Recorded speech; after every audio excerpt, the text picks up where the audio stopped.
FIR निचली जो हुई तो उसमें 3 जो मुलजमान थे, 2 भाई हैं, एक उनका वालिद, ये तीनों नॉमिनेटेड थे और 2 नामलूम उसमें उन्होंने कहा कि 2 नामलूम थे। जो कत्ल है, एक तो ज़रा वक़ूआ तफसील से बताइएगा मुझे।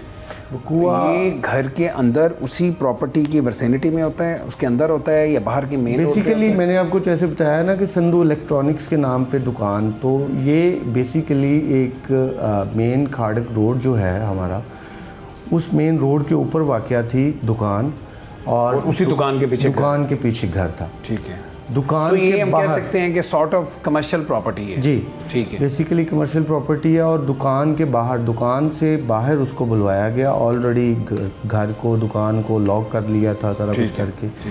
वो जैसे ही आया है तो आते ही उसको कत्ल कर दिया है। कोई ऐसा भी नहीं हुआ कि कोई हिसाब किताब करते हुए उसको सडन प्रोवोकेशन नहीं, बेसिकली सडन प्रोवोकेशन नहीं थी, ये एक प्री प्लान्ड मर्डर था। ठीक है। तो वो आए हैं, मकतूल आया है तो आके उसको कत्ल कर दिया। वहाँ कोई CCTV कैमरा? जी बिल्कुल, वहाँ पे हमें मुख्तलिफ कैमरों से मदद मिली। सेफ सिटी का कैमरे की अप्रोच भी थी वहाँ पे। ठीक है। उससे भी काफ़ी हालात क्लियर हुए।